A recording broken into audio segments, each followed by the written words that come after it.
नमस्कार साथियों, मैं मनीष भारती संस्कृति पीसीएस प्लेटफॉर्म पर आप सभी का स्वागत करता हूं। साथियों, जैसा कि आप जानते हैं 72वीं बीपीएससी प्रारंभिक परीक्षा को ध्यान में रखते हुए हम लोग पॉलिटी का रिवीजन कर रहे हैं। आज लेक्चर 9 पर आ गए हैं। आज हम कुछ महत्वपूर्ण टॉपिक पर चर्चा करने वाले हैं। खास करके अगर देखेंगे सीधे तौर पर अगर मैं आपसे कहूं तो हम चर्चा करने वाले हैं पार्लियामेंट को लेकर के। अच्छा, पार्लियामेंट के अंतर्गत मैंने आपको बताया था कि 3 अंग होता है, ठीक है, जिसमें से हमने देखा था कि लोकसभा भी होता है, राज्यसभा भी है और प्रेसिडेंट। तो आपको पता होगा कि प्रेसिडेंट पे हम पहले ही चर्चा कर चुके हैं। ये क्वेश्चन यहां से सॉल्व कर चुके हैं। हमारा बच गया था ये, ठीक है, लोकसभा और राज्यसभा, यानी कि संसद के जो दोनों सदन हो सकते हैं वो बच गया था। आज हम यहीं से प्रश्न करने वाले हैं और ध्यान रखिएगा ये अपने आप में सबसे महत्वपूर्ण टॉपिक होता है, तो इसको 5 स्टार लगाइए। सबसे अधिक प्रश्न आपसे यहीं से पूछे जाएंगे, ठीक है। तो चलिए अब यहां शुरू करते हैं। पहले लोकसभा के विषय में जानेंगे, फिर राज्यसभा के भी कुछ प्रश्न का समाधान कर लेंगे। पहला प्रश्न क्या कहता है देखते चलिए। अब मैं आपसे प्रश्न यहां पर दे रहा हूं, यदि आपको जवाब पता है तो आप मेरे से पहले कमेंट बॉक्स में लिखते चलेंगे, ठीक है, ताकि आपका रिवीजन हो जाए। अगर जितने प्रश्न आज करा रहा हूं, तकरीबन 18-20 प्रश्न कराऊंगा, इससे बाहर आपका अगर लोकसभा और राज्यसभा पर पूछा जाता है तो मान के चलिए कि 90% चांस है बीपीएससी इससे बाहर नहीं पूछेगी। क्योंकि इसी प्रश्न को सॉल्व करते हुए मैं लोकसभा और राज्यसभा से संबंधित जितने भी मुद्दे हो सकते हैं सब पर चर्चा कर लूंगा, ठीक है। चलिए अब तो क्या कहता है पहला प्रश्न।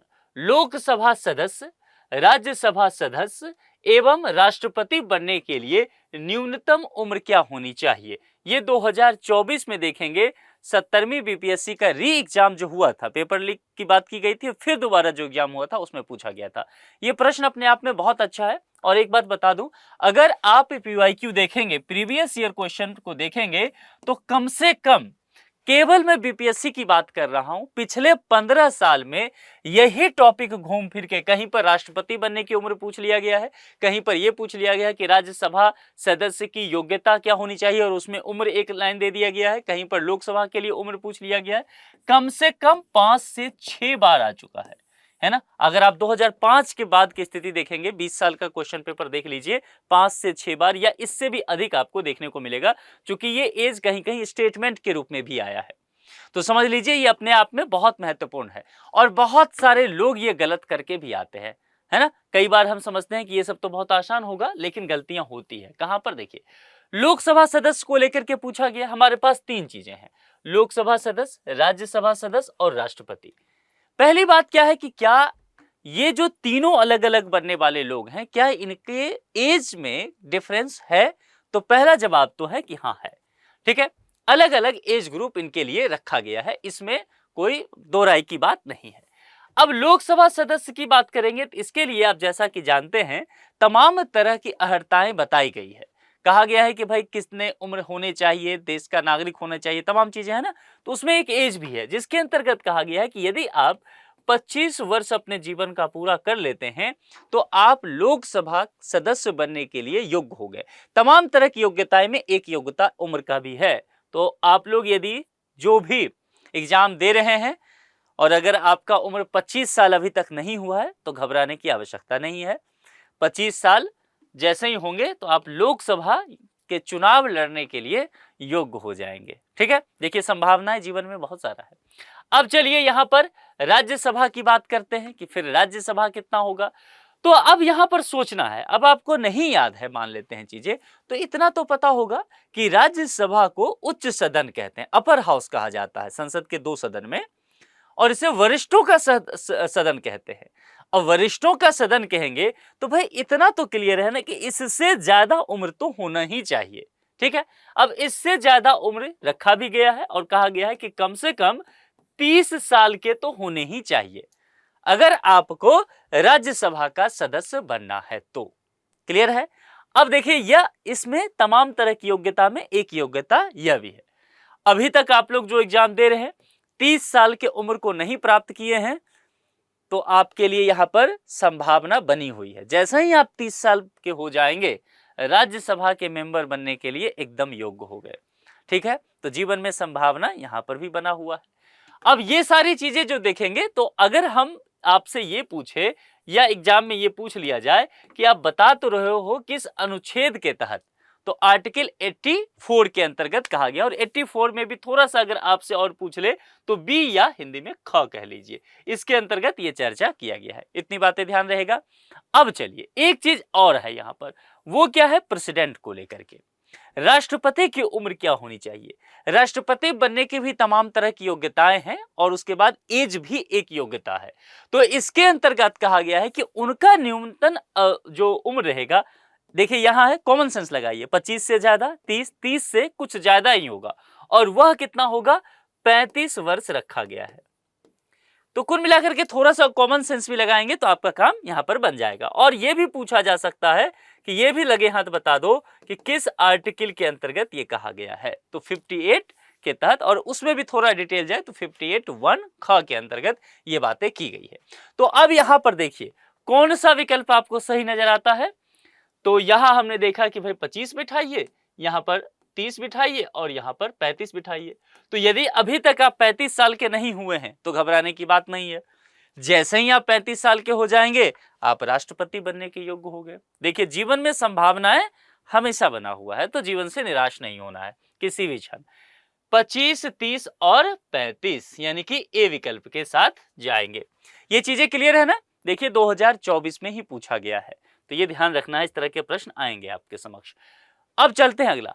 प्रत्येक राज्य में लोकसभा की सीटों का निर्धारण परिसीमन आयोग द्वारा किया जाता है। ठीक है, यानी कि राज्य में किस राज्य के पास कितनी लोकसभा की सीट होगी। जैसे कि मान लेते हैं, हम सब जानते हैं कि उत्तर प्रदेश में 80 लोकसभा की सीट है, बिहार में 40 लोकसभा की सीट है। तो ये कैसे तय होता है, ये पूछा गया है, मतलब कहा गया है। और ये ऑलरेडी कह दिया गया कि भाई ये जो है ना, परिसीमन आयोग ये काम करने का काम करती है। तो पहला तो ये स्टेटमेंट आपको दे दिया, इस स्टेटमेंट से आपका क्वेश्चन सॉल्व नहीं होने वाला है। हिंट मिला है कि परिसीमन आयोग, दिमाग में लाइए, इस परिसीमन को किस वर्ष तक रोक दिया गया है, प्रश्न ये है। परिसीमन, अभी परिसीमन बहुत चर्चा में रहा है, आप जानते हैं, और यहां से प्रश्न इसीलिए बन सकता है, ये बहुत ज्यादा चांसेस है इस बात को लेकर के। और इसमें 5 विकल्प है, ई भी है। इस बार जो आपका बीपीएससी का एग्जाम होगा उसमें 5वां विकल्प ई रहेगा। हालांकि ई विकल्प इस बात को लेकर के रहेगा कि अगर कोई जवाब आपको नहीं देना है तो ई को आपको सर्कल में जाना है। तो ये ध्यान रखिएगा, इस बार आप 5 विकल्प के साथ जाएंगे। 2022 का जो 67वीं बीपीएससी का री एग्जाम प्रीलिम्स का हुआ था तब ये पूछा भी गया था। अब यहां पर अगर देखेंगे तो परिसीमन को लेकर के बातें की गई है। संविधान के अगर 84वें संविधान संशोधन पर जाएंगे, और ये कब हुआ था, 84वां संविधान संशोधन कब हुआ था, ये सब ध्यान रखना है। कि देखिए मैं चाहूं तो एक लेक्चर अलग से अमेंडमेंट का आपको पढ़ा दूंगा, लेकिन मैं हर एक जो लेक्चर है, क्वेश्चन है, उसके साथ बताते चलता हूं। तो ये रिवीजन करते चलिए, है ना, ताकि आपका समय बच जाए। तो जब वहां पर 84वां संविधान संशोधन 2001 में हुआ, तो उसमें जो अनुच्छेद है 81(3), उसमें कुछ संशोधन किया गया और कहा गया कि वर्ष 2000 के स्थान पर लोकसभा में राज्यवार सीटों का आवंटन जो होगा वो 2026 तक के लिए बढ़ा दिया जाए, है ना, संशोधित ये कर दिया गया इसमें। तो कुल मिलाकर के 2026 तक ये मामला परिसीमन किस वर्ष तक रोका गया, तो 26 तक। और यह भी कहा गया कि तब तक फिर कैसे करेंगे, तब तक किस जनगणना का या किस सेंसस का इस्तेमाल करेंगे। तो कहा गया कि यह भी नहीं कि चूंकि 2026 तक अगर देखें, आप रोकने की बात करें, तो यह भी कहा जा सकता था कि जो लास्ट सेंसस होगा उसका इस्तेमाल किया जा सकता था परिसीमन के लिए, यानी कि उस हिसाब से 2021 होना चाहिए था। हालांकि 2021 में नहीं हो पाया सेंसस, ये अलग बात है, कोविड की वजह से। अब 27 में होगा, यानी कि अभी चल रहा है, और 27 के फरवरी से जो है जनगणना का काम शुरू हो जाएगा। और यहां पर अगर मान लीजिए तो यह भी लिखा जा सकता था संशोधन करके कि जो भी अंतिम जनगणना हो, तो अगर 21 में नहीं हुआ तो 11 में जा सकते थे। 2011 का सेंसस का डेटा तो हमारे पास है ही, लेकिन नहीं, यहां यह कहा गया कि 2026 तक तो हम रोक लगाएंगे ही। और यह प्रश्न भी आ चुका है कि फिर किस ईयर के जनगणना का आप इस्तेमाल करेंगे इस तमाम चीजों के परिसीमन के लिए। तो कहा गया वह 1971 का होना चाहिए, यानी कि लोकसभा में स्थान निर्धारित कहना हो तो आप 1971 के सेंसस का जो डेटा आया था उस डेटा का इस्तेमाल करोगे। क्लियर हो गया। तो सी विकल्प के साथ 2026 तक चलेंगे। अब 2026 में हम लोग आज खड़े हैं, तो 2026 भी आप देखिए आधा जा रहा है, इसीलिए सेंसस का काम चल रहा है। और 2027 तक जो है हम फरवरी में जानते हैं फेब 2027 से जनगणना शुरू हो जाएगा दूसरे फेज का, और फिर डेटा भी आ जाएगा। और फिर कहा गया है कि 2029 लोकसभा चुनाव से पहले उस डेटा के आधार पर 2027 का जो सेंसस का डेटा आएगा उसके आधार पर परिसीमन का काम किया जाएगा। और फिर जो है आप जानते हैं लोकसभा की सीटों की संख्या बढ़ सकती है ना, जिसमें कहा गया है कि 850 से अधिक तक सीटें हो सकता है। तो ये सारी कहानी यहां पर है, इतनी राम कहानी इसी बात के लिए, क्योंकि यहां से कई सारे प्रश्न बनने की संभावना रहते हैं। ये अपने आप में ही एक प्रश्न है, ये ध्यान रखिएगा। बाकी संविधान संशोधन वगैरह मैंने आपको बता दिया है, ये भी ध्यान रखना है। लोकसभा में आंग्ल भारतीय समुदाय के प्रतिनिधित्व की क्या स्थिति है? ये अच्छा प्रश्न है, मैं इसे अच्छा प्रश्न मानता हूं आज के दौरान। ठीक है, अब इसमें कई विकल्प दिए गए हैं, उस पर आएंगे। और यह आपसे पूछा गया 70वीं बीपीएससी प्रीलिम्स 2024 में। देखिए एक ही टॉपिक से 2024 का भी मैं पहले भी बता चुका हूं आपको कि एक प्रश्न था, एक ही टॉपिक पार्लियामेंट से एक ही साल में 2-3 क्वेश्चन आया है और एक ही विषय पॉलिटी से। तो आप जरा सोच सकते हैं, मैंने पहले ही कहा था कि ये टॉपिक बहुत महत्वपूर्ण है, ये आपका प्रूफ रहा। और ये कैसे हम समझते हैं साथियों? केवल और केवल पीवाईक्यू से। इसलिए मैं बार बार कहता हूं कि कुछ करे ना करे, आप प्रीवियस ईयर के क्वेश्चन पत्र को जरूर देखें, उसको क्वेश्चन सेट को लगाएं, वहां से आपको बहुत हिंट मिलेगा।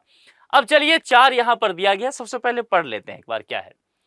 104 में संवैधानिक संशोधन द्वारा उनका मनोनीत करना समाप्त कर दिया गया है। जिनको जवाब मिल चुका है जानते हैं वो कमेंट में लिख के बताता चले। राष्ट्रपति द्वारा 2 आंग्ल भारतीय मनोनीत किए जाते हैं, ठीक है, प्रेसिडेंट के द्वारा। वे उनकी आबादी के अनुसार मनोनीत करते हैं। ओके, पॉपुलेशन लिया। राष्ट्रपति द्वारा एक आंग्ल भारतीय मनोनीत किया जाता है, इसमें कहा कि एक और यहां कहा 2, बस इतना ही फर्क है, बाकी स्टेटमेंट एक है। और 104वां संविधान संशोधन द्वारा कहा गया कि भाई अब मनोनीत करना समाप्त ही कर दिया गया है। अब क्या स्थिति है इसको समझिए। अब अभी की स्थिति को लेकर के बात किया गया है। और 104वें संविधान संशोधन अधिनियम की अगर बात करेंगे, आपको पता है कि 104वां संविधान संशोधन आया कब था, किस ईयर में? नोट कीजिए, 2019 में, क्योंकि ये सब आपसे पूछा जा सकता है। और जब ये 2019 में आया तो उसमें अनुच्छेद 334 की पर जाएंगे तो उसमें कहा गया, उसमें संशोधन किया गया और कहा गया कि लोकसभा और राज्य विधानसभा में अनुसूचित जातियों, अनुसूचित जनजातियों के आरक्षण की अवधि को भी बढ़ाया गया। कहा कि ये 70 वर्ष से बढ़ा करके 80 वर्ष कर दिया गया। इसके अलावा इसमें किया गया कि अनुच्छेद 331 पर जब जाएंगे तो उसमें कहा गया कि लोकसभा में जो आंग्ल भारतीय समुदाय के सदस्यों को मनोनीत करने की शक्ति राष्ट्रपति के पास थी कि राष्ट्रपति अधिकतम 2 सदस्यों को नामित कर सकता था। लेकिन अब जो है आंग्ल भारतीय सदस्यों के मनोनयन की व्यवस्था को निष्प्रभावी कर दिया गया। यानी कि यहां के बाद 104वें संवैधानिक संशोधन के बाद मनोनीत करने की स्थिति को क्या कर दिया गया? समाप्त कर दिया गया। तो अब आंग्ल भारतीय जो हैं वो मनोनीत यहां पर नहीं होंगे, इसीलिए ए विकल्प के साथ जाएंगे। लेकिन संशोधन आपको 104वां पता होना चाहिए, तभी ये प्रश्न का जवाब निकलेगा। ठीक है, तो ये चीजें आपका क्लियर। आगे बढ़ जाए। लोकसभा में सामान्यतः कितने सत्र होते हैं? ध्यान दीजिएगा, शब्द पे ध्यान दीजिए, नहीं तो ये प्रश्न पक्का गलत होगा। बहुत अच्छा प्रश्न मैं इसे मानता हूं। क्या रखा गया है? देखिए 66वीं और 67वीं बीपीएससी एग्जाम दोनों में पूछा गया है लगातार, 2022, 20 और 22 दोनों साल लगातार पूछा गया, बैक टू बैक। अब प्रश्न पर ध्यान दीजिए, शब्द क्या है? क्या है? सामान्यतः। ये इस प्रश्न को अच्छा बना रहा है। कहा गया है कि लोकसभा में केवल, ठीक है, कितने सत्र होते हैं, लेकिन पूछा गया है कि सामान्यतः कितने हैं, यानी कि विशेष परिस्थिति की बात नहीं की गई है।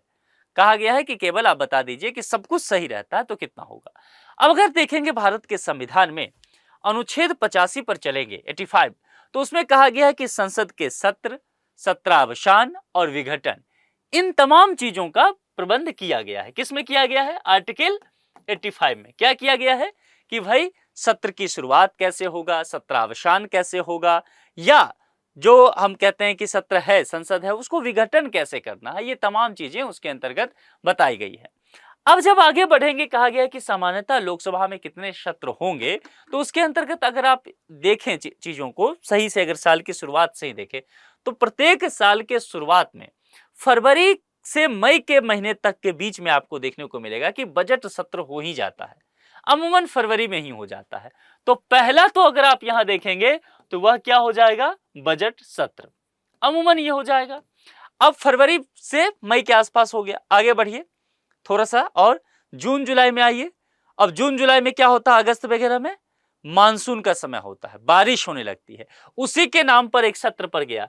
ऐसे ही ध्यान रखिएगा, उसको क्या कहते हैं, मानसून सत्र, है ना, सामान्यतः इसको मानसून सत्र कह देते हैं। और चलिए अब मानसून से आगे बढ़िए, तो मानसून से आगे बढ़ेंगे तो क्या आएगा, अगस्त के बाद सितंबर के बाद क्या आना शुरू हो जाता है, ठंड का मौसम। तो आगे जब बढ़ेंगे नवंबर दिसंबर में तो एक सत्र होता है जिसका नाम मौसम पर है, क्या है, शीतकालीन सत्र। अब देखिए तीनों घटना पर ही तीनों सत्र का नाम है ना, बजट हुआ तो भाई बजट सत्र, मानसून सत्र, शीतकालीन सत्र, समय के आधार पर वर्ष की शुरुआत में, मध्य में, वर्ष के अंत में। डेट एग्जैक्ट फिक्स नहीं रहता है, लेकिन स्थिति यही कमोबेश देखने को मिलता है। हाँ, अगर कुछ विशेष परिस्थिति होता है तो निश्चित तौर पर एक वर्ष में संसद का कम से कम 2 सत्र तो बुलाने की बात कही गई है कि प्रत्येक 6 महीना में तो बैठक होगा, लेकिन किसी विशेष स्थिति में इससे ज्यादा भी हो सकता है, लेकिन 3 ये सामान्यता होता है, यानी कि हम ए विकल्प के साथ जाएंगे। ठीक है, जवाब बहुत छोटा है लेकिन चीजों को समझिए, क्योंकि अगर यहां पर दे ही दे, मान लीजिए आपको मिलान करने दे दे या क्रम सजाने दे दे, पहला शीतकालीन सत्र दे दे, फिर मानसून सत्र दे दे, फिर बजट दे दे, तो आप चीजों को समझे रहेंगे तो अच्छे से कर लेंगे, कितना भी घुमाया जाएगा। कई बार ऐसा हो सकता है, मैं अपने तरफ से कह रहा हूं क्योंकि 1-2 बुक में मैंने देखा है, मानसून सत्र को यह कहा जा सकता है ग्रीष्मकालीन सत्र, क्योंकि जैसे शीतकालीन सत्र कह दिया ना, ऐसा हो सकता है। तो अगर ये रहे ग्रीष्मकालीन सत्र रहे तो आप क्या करना, समझ जाना कि मानसून सत्र की बात की गई है। यह भी क्लियर हो गया, आगे बढ़ जाए। लोकसभा का नेता कौन है, क्लियर बातें। अब ध्यान से देखिएगा, गलती होने के चांसेस यहां पर हैं। 40वीं बीपीएससी प्रीलिम्स 1995 में पूछा गया, हालांकि उसके बाद भी यह प्रश्न आया है। देखिएगा क्या कहा गया है, लोकसभा का नेता कौन है, राष्ट्रपति, प्रधानमंत्री, अध्यक्ष, उपर्युक्त में से कोई नहीं। इस तरह के प्रश्न, ये जो विकल्प होते हैं, जब वो प्रश्न का जवाब नहीं होता है। एक बार में पढ़ते हुए पता है बहुत सारे स्टूडेंट को मैं देखा हूं कि वो अध्यक्ष के पास जाते हैं, इसमें टिक लगाते हैं, उनको ये सही से नहीं पढ़ पाते हैं, वो देख लेते हैं कि लोकसभा का स्पीकर कोई वैसा में पूछा गया है। अक्सर ऐसा गलती होता है, लेकिन आपसे वो पूछा नहीं गया है, सही से देखेंगे तो। नेता का मतलब यहाँ स्पीकर वगैरह से लेना देना नहीं है।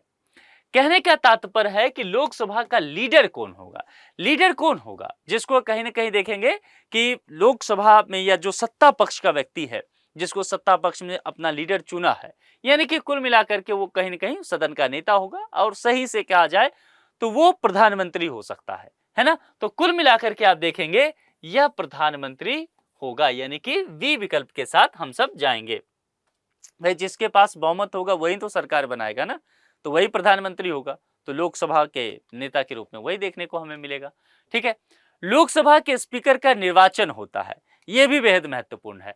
इसमें कहा गया है, और यह आया है 39वां बीपीएससी प्रीलिम्स 94 में, संसद के सभी सदस्यों द्वारा।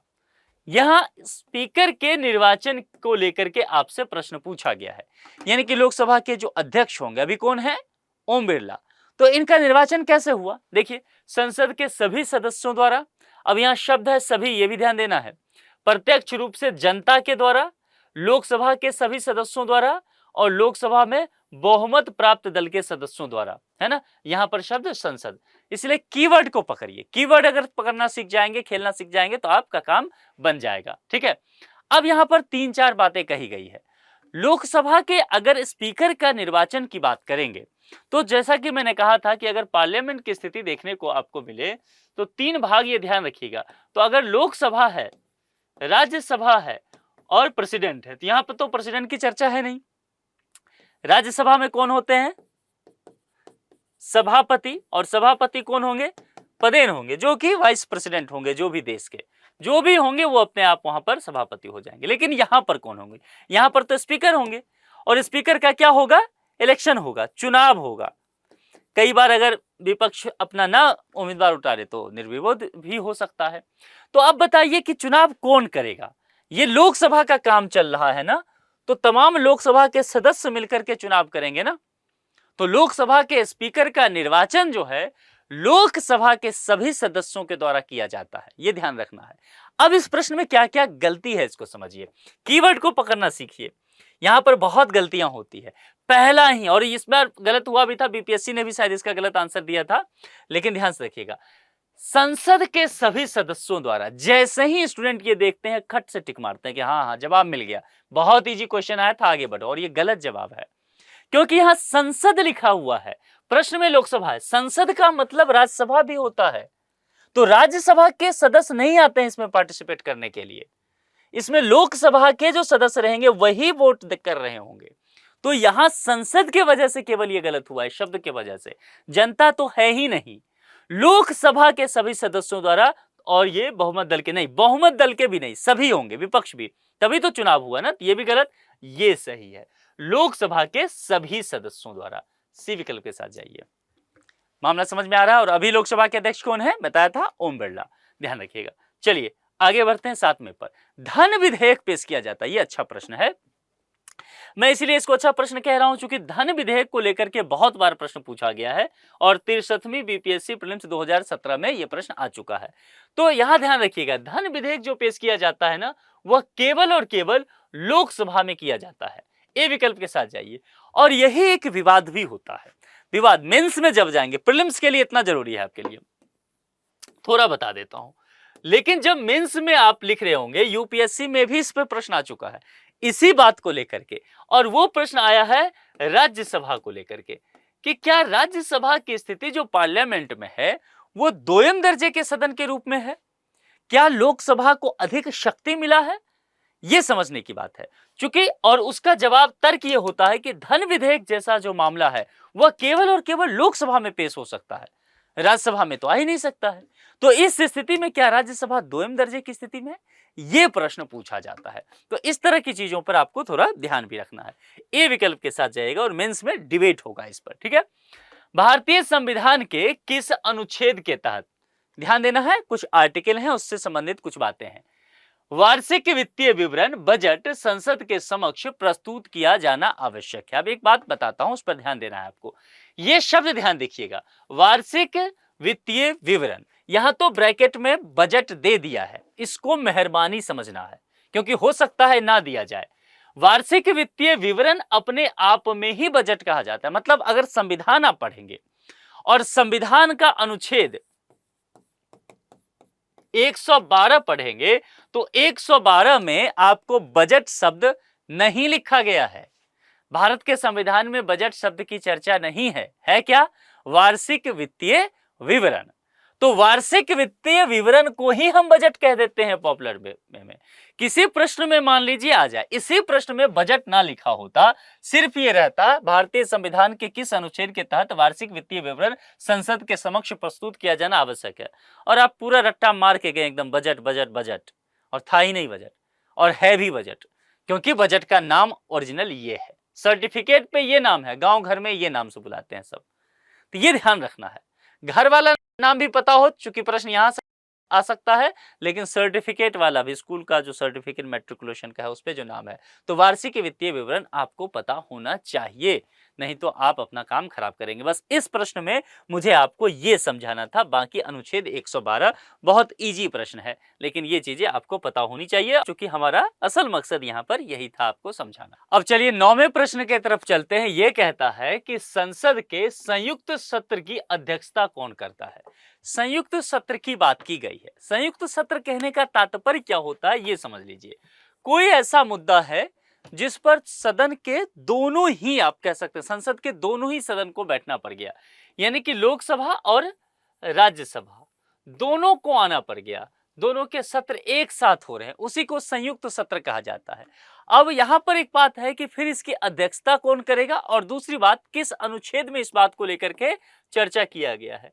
तो 118(4) ये ध्यान रखिएगा, यहां पर इसकी चर्चा की गई है कि संविधान के अनुच्छेद 118(4) के अनुसार संसद के दोनों सदनों की संयुक्त बैठक की अध्यक्षता कौन करेंगे, और अध्यक्षता इसके अंतर्गत बताया गया है कि वह लोकसभा के जो स्पीकर होंगे, यानी कि अध्यक्ष, और अध्यक्ष कहां के होते हैं, लोकसभा की, ठीक है। तो ये 118(4) हमें इसकी जानकारी देता है संयुक्त सत्र को लेकर के। ठीक है, अब यहां पर एक डिबेट और बढ़ता है। प्रीलिम्स में तो हम ये जान गए कि लोकसभा के अध्यक्ष हुआ, सी विकल्प के साथ हम चले गए, सही भी है। लेकिन जैसा पिछले प्रश्न में हमने देखा था, मेंस को लेकर के हम थोड़ा आगे बढ़े थे, यहां पर भी बस एक लाइन जान लीजिए, क्योंकि हो सकता है यहां पर प्रीलिम्स में भी क्वेश्चन बना दे कोई स्टेटमेंट जैसा। अब यहां पर देखेंगे, जब संयुक्त सत्र हो रहा है तो संयुक्त सत्र के जो सत्र है उसकी अध्यक्षता कौन कर रहे हैं? लोकसभा के अध्यक्ष। यहां राज्यसभा के सभापति क्यों नहीं कर रहे हैं? समझ में आया? लेकिन इस तरह की स्थिति नहीं है, 118(4) ये नहीं कहता है। यानी कि इस कंडीशन में भी, संयुक्त सत्र जैसे कंडीशन में भी लोकसभा को वरीयता दी गई है। तो फिर प्रश्न बनता है कि क्या राज्यसभा दोयम दर्जे की स्थिति में है?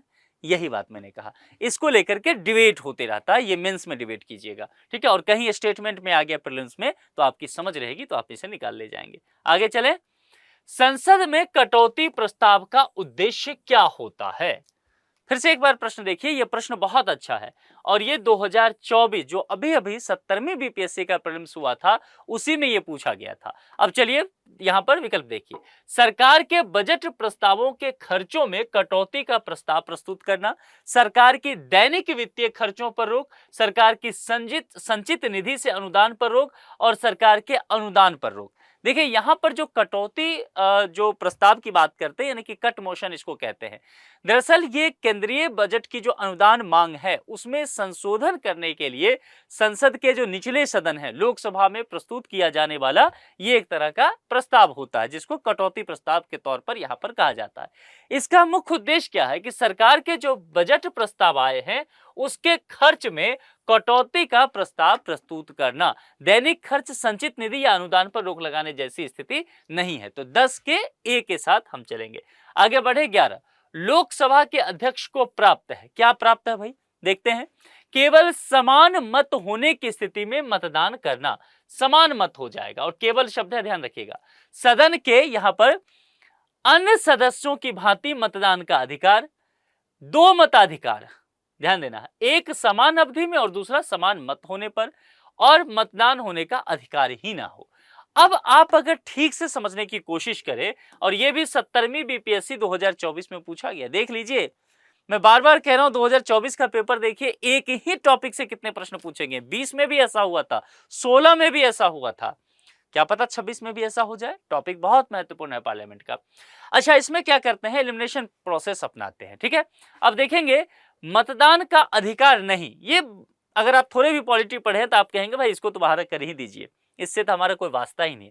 फिर कहेंगे 2 मताधिकार तो कतई नहीं, इस पूरे देश में 2 मताधिकार की बात तो करना है ही नहीं, तो इसको तो हमने ऐसे ही बाहर कर दिया। अब 2 पर विचार करेंगे। अगर मान लीजिए कहीं भी आपने 2 विकल्प को बाहर का रास्ता दिखा दिया है सफलतापूर्वक, तो ऐसे प्रश्नों को नहीं छोड़ के आना है, प्रश्न फिर करके आना है, फिर आपके सही होने के चांसेस बनेंगे। देखिए, लोकसभा के अध्यक्ष, अब पढ़िए फिर से इस दोनों को, केवल समान मत होने की स्थिति में मतदान, सदन के अन्य सदस्यों की भांति मतदान का अधिकार। अब फिर देखेंगे कि भाई कहां पर यह बात की गई है। संविधान के अनुच्छेद 101 में जब जाएंगे तो उसके में कहा गया है कि लोकसभा अध्यक्ष लोकसभा में किसी विषय पर मतदान में प्रथमतः मत नहीं देगा, यानी कि सीधे नहीं आ जाएगा मतदान करने के लिए। लेकिन यही यह बात कहा गया है कि अगर मत बराबर हो जाता है, इस कंडीशन में क्या होगा, इस कंडीशन में उसका मत जो होगा उसको कहा जाता है कास्टिंग वोट। लिख लीजिए इसको, अगर पूछ दे कि कास्टिंग वोट क्या होता है तो ये आपको पता होना चाहिए। कहा गया कि भाई ये कास्टिंग वोट होगा, हिंदी में इसको क्या कहेंगे, निर्णायक मत, ऐसा कुछ। यानी कि फिर मामला आ जाता है लोकसभा अध्यक्ष पे, अध्यक्ष महोदय जो बात कह देंगे वही हो जाएगा। तो कास्टिंग वोट का प्रयोग इस स्थिति में ही किया जाता है कि समान मत हो जाए, सत्ता पक्ष और विपक्ष दोनों जो है किसी मुद्दे पर एकदम बराबर हो जाए, तब ये आएंगे। मामला क्लियर, समझ गए? चलिए आगे बढ़ जाते हैं। 12वां, संविधान का कौन सा अनुच्छेद किसी सांसद के लाभकारी पद पर रोक लगाता है? ये बहुत अच्छा प्रश्न है, ये भी 24 में पूछा गया है। देखिए एक ही साल कितने सारे प्रश्न आ रहे हैं एक ही टॉपिक से। तो यहां पर देखिए, अब यहां पर अनुच्छेद पूछ लिया गया। साथियों, बीपीएससी में इस तरह के बहुत फैक्चुअल प्रश्न आपसे पूछे जाएंगे, तो ये आप उम्मीद करके रखिए कि आपको बहुत डेप्थ में पढ़ना पड़ेगा आर्टिकल वगैरह। संविधान का अनुच्छेद 102(1)(a) पर जब आप जाएंगे, उसमें इस तरह की बातें की गई है। कहा गया है कि कोई भी सांसद जो है वो लाभकारी पद पर नहीं रहेंगे, यानी कि लाभ के पद को छोड़ना होगा, वो लाभ के पद को नहीं धारण कर सकते हैं, इस तरह की व्यवस्था की गई है। 12 का डी। चलिए, राज्यसभा में होते हैं, अब क्या होते हैं विकल्प के आधार पर देखते हैं। और यह पूछा गया है 2011 में प्रीलिम्स में। 280 सदस्य, जिनमें से 20 सदस्य जो है भारत के राष्ट्रपति द्वारा मनोनीत किए जाते हैं। दो बातें यहां पर कही गई है। 275 सदस्य, जिनमें से 18 सदस्य भारत के राष्ट्रपति द्वारा मनोनीत होंगे। 250 सदस्य, जिसमें 12 सदस्य मनोनीत होंगे। राज्यसभा के कंडीशन में है, लोकसभा नहीं, ध्यान रखना है। 252 सदस्य, जिसमें 12 सदस्य भारत के राष्ट्रपति द्वारा क्या किए जाते हैं, मनोनीत किए जाते हैं। दो में से एक भी बात अगर आपको याद है तो आपका काम लगभग चल जाएगा कि 250 सदस्य होंगे और 12 जो हैं वह क्या होंगे, सदस्य भारत के जो राष्ट्रपति होंगे उनके द्वारा मनोनीत किए जाते हैं। तो सी विकल्प के साथ यहां पर हम लोग चलेंगे। आगे बढ़े। 14, हमारे संविधान के अनुसार राज्यसभा का कार्यकाल, ये अच्छा प्रश्न है ना, और यह पूछा गया है 48वां और 52वां 2008 में। देखते हैं, 2 वर्ष में एक बार समाप्त हो जाता है। ओके, यानी कि राज्यसभा का कार्यकाल। अब कहेंगे राज्यसभा का कार्यकाल, प्रधानमंत्री मुख्यमंत्री का तो होता है कार्यकाल 5-5 साल, राज्यसभा का क्या? जैसे हम कहते हैं कि लोकसभा का कार्यकाल, लोकसभा का कार्यकाल 5 साल का होता है। अभी कौन चुनाव हुआ था? 24 में 18वीं लोकसभा चुनाव हुआ था। तो 18वीं लोकसभा चुनाव, अब जोड़िए अगला चुनाव कब होने वाला है? 24 में चुनाव हुआ, तो हमने कहा कि भाई ये 18वीं लोकसभा का चुनाव था। अगला चुनाव कब होगा? 2029 में। कौन सा? 19वीं लोकसभा चुनाव, है ना। जोड़िए 5 साल, 24 के बाद 25, 26, 27, 28, 29, 5 साल की अवधि हो गया ना। तो ये 18वीं लोकसभा जो बना है, इसका कार्यकाल कितना हुआ? 5 साल। ये तो आप समझ में आ गया। तो चलिए यहां पर इसी तरह कहा गया है कि राज्यसभा का कार्यकाल क्या होगा, यह समझना है। तो क्या 2 वर्ष में एक बार वो समाप्त हो जाएगा, या फिर प्रत्येक 5 वर्ष में समाप्त होगा जिस तरह से लोकसभा हो जाता है, या प्रत्येक 6 वर्ष में समाप्त हो जाएगा, या समाप्त होने का यह विषय नहीं है, यह ध्यान देना है। तो आपने राज्यसभा के विषय में एक चीज तो पढ़ा होगा साथियों ना, कि राज्यसभा जो होता है अपने आप में क्या होता है? स्थायी, बोलिए, सदन होता है, यानी कि यह कभी भंग नहीं होता है। भारत के संविधान के अनुच्छेद 83(1) में जब चलेंगे, 83(1), उसमें कहा गया है कि राज्यसभा का विघटन कभी नहीं होगा। फिर क्या कहा गया है कि इसके 1/3, 1/3 जो सदस्य होंगे, ये 1/3 सदस्य प्रत्येक कितने वर्ष में? 2 वर्ष के बाद क्या होंगे? सेवानिवृत्त हो जाएंगे, यानी कि इनकी सेवा समाप्त हो जाएगी, ये रिटायर हो जाएंगे, ऐसे समझिए। तो ये क्या होगा? 1/3 और प्रत्येक 2 वर्ष में होगा, कभी भंग नहीं होगा। इसीलिए आप देखेंगे लोकसभा का कार्यकाल जब भंग हो जाता है तब भी राज्यसभा अपने हिसाब से चलता रहता है। ठीक है। अब यहां पर एक चीज आपके दिमाग में आ रहा होगा, यानी कि जवाब तो ये हो गया कि समाप्त होने का विषय ही नहीं है, डी सही जवाब है। एक 6 वर्ष में समाप्त हो जाता है, फिर ये क्या है? ये हमने कुछ तो पढ़ा है 6 वर्ष वाला। अच्छा, ये वाला जो है 83(1) मैंने बताया भी था, नोट करते चलिए, आर्टिकल वगैरह बोला करूं तो। चलिए, अब यहां प्रत्येक 6 वर्ष में क्या होता है? देखिए, प्रत्येक 6 वर्ष में जो होता है ना, वो सदस्य महोदय का कार्यकाल होता है। जैसे यहां पर लोकसभा के कोई सांसद महोदय होंगे, उनका कार्यकाल 5 साल का होगा। प्रधानमंत्री का भी 5 साल होगा, वो भी लोकसभा के सांसद हैं। लेकिन अगर कोई राज्यसभा के सांसद हैं तो उनका कार्यकाल 6 साल का होगा, यह ध्यान रखना है। ठीक, ये हो गया इसका जवाब डी। आगे बढ़ जाए। निम्नलिखित कथनों में कौन सा सही नहीं है? पुछल्ले शब्द पे ध्यान देना है, नहीं है पर गौर देना है। जो गलत जवाब इसका होगा वही इस प्रश्न का सही जवाब होगा, ये कहने का मतलब है। और ये 2011 में पूछा गया बीपीएससी में। धन संपत्ति के मामले में राज्यसभा शक्तिहीन है, सही नहीं है, वो जाना है। ठीक है, चलिए। धन विधेयक की शुरुआत राज्यसभा में होती है, ओके, ये भी देख लेंगे। लोकसभा द्वारा पारित किए जाने के बाद राज्यसभा को 14 दिन के भीतर विधेयकों को पारित करना होता है, ओके। राज्यसभा किसी धन विधेयक को पारित कर सकती है अथवा कतिपय सिफारिशों के साथ उसे लोकसभा को लौटा सकती है। बिल्कुल, राज्यसभा का काम तो है ही सिफारिश वगैरह देने का।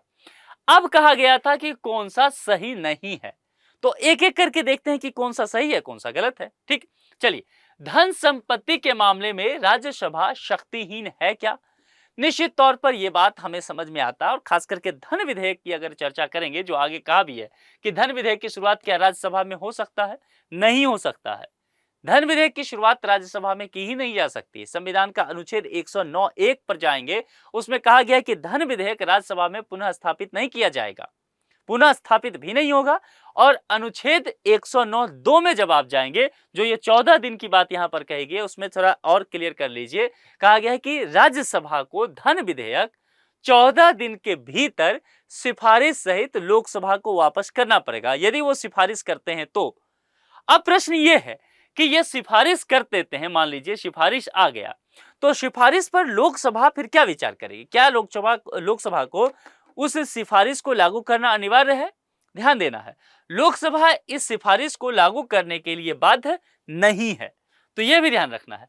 कुल मिलाकर के शक्तिहीन वाला मामला सही हुआ। लोकसभा पारित किए जाने के बाद भीतर विधेयक को ठीक है, राज्यसभा किसी धन विधेयक को पारित कर सकती है, कतिपय सिफारिश के साथ लोकसभा को लौटा सकती है।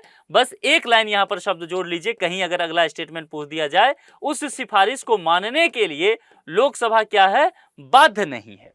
ठीक है, लौटा सकती है। यानी कि ये स्टेटमेंट सही है, ये है, हाँ, एक ही गलत है, बी वाला। धन विधेयक की शुरुआत राज्यसभा में होती है? नहीं होती है। धन विधेयक की शुरुआत हमेशा और हमेशा लोकसभा में होगा। तो जब हम ये प्रश्न आता है मेंस में कि राज्यसभा की स्थिति क्या द्वयम दर्जे की है, ये डिबेट भी आ जाएगा कि धन विधेयक की शुरुआत लोकसभा में ही होता है, राज्यसभा में कर ही नहीं सकते हैं। तो राज्यसभा वाले भाई कहते हैं कि भाई हमारी तो आप द्वयम दर्जे की स्थिति डाल दी है। ये मेंस का टॉपिक है, ठीक है। लेकिन अगर स्टेटमेंट जैसे ये सब प्रश्न में बन रहा है, एक स्टेटमेंट ऐसा ही बन जाए तो आपके लिए सरदर्द हो सकता है, तो इसको तैयार कीजिए। राज्यसभा में राज्यों को प्रतिनिधित्व निम्नांकित में से किस आधार पर दिया जाता है? ये अच्छा प्रश्न है, 92 में पूछा गया है प्रीलिम्स में। प्रत्येक राज्य के लिए बराबर, ये तो आप देख के ही कहेंगे भैया ये नहीं होगा, है। यूपी में कुछ और संख्या है, सिक्किम में कुछ और है, नागालैंड में कुछ और है, इसके बाद महाराष्ट्र में कुछ और है, तो प्रत्येक राज्य के लिए बराबर तो नहीं है।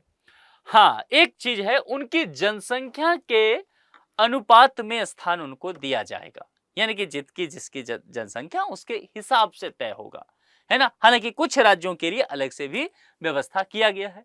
तो राज्य की अगर बात करें, राज्य से राज्यसभा की कितने सीटें होगी, इसका निर्धारण संविधान के किस अनुसूची में है। अगर मान ले पूछ लिया जाए आपसे कि किस शेड्यूल में है, तो 4th में, ये ध्यान रखिएगा। और जनसंख्या के अनुपात में ही इनको ये मिलेगा सीट, बराबर नहीं, क्षेत्रफल से नहीं, और उनके राजस्व के अनुपात से भी नहीं, ठीक है, बी के साथ।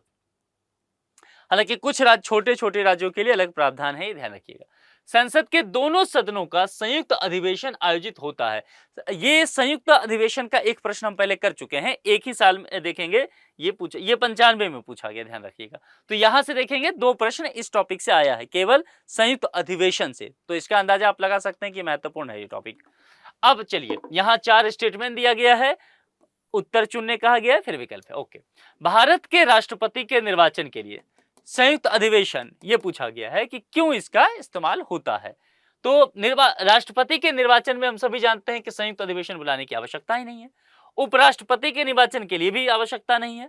संविधान में संशोधन से संबंधित विधेयक को पारित करने के लिए बिल्कुल नहीं, संयुक्त अधिवेशन की तो आवश्यकता नहीं है। हाँ, आगे, एक ऐसे विधेयक पर विचार करने और उसे पारित करने के लिए जिसमें दोनों सदनों में मतभेद है, बिल्कुल, जहां पर दोनों सदनों में मतभेद होगा, तो संविधान के अनुच्छेद 108 के पास जाएंगे और वहां कहता है कि संसद के दोनों सदनों का संयुक्त अधिवेशन तब आयोजित होगा जब किसी विधेयक पर विचार करने और उसे पारित करने में दोनों सदनों में क्या हो जाए, मतभेद हो जाए। तो यह बात कहां पर लिखा हुआ है? आर्टिकल 108 में, 108 में लिखा हुआ है।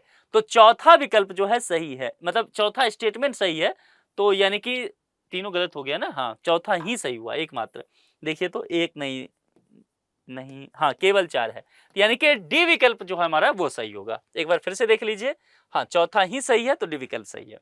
क्लियर हो रहा है? तो ये चीजें आपको ध्यान देना। और इसी में हमने कहा था, रिवीजन कर लीजिए साथ में, कि संयुक्त अधिवेशन हुआ है, तो संयुक्त अधिवेशन की अध्यक्षता कौन करेंगे? तो अध्यक्षता करेंगे जो लोकसभा के अध्यक्ष होंगे, स्पीकर होंगे। जैसे अभी ओम बिरला है तो ओम बिरला।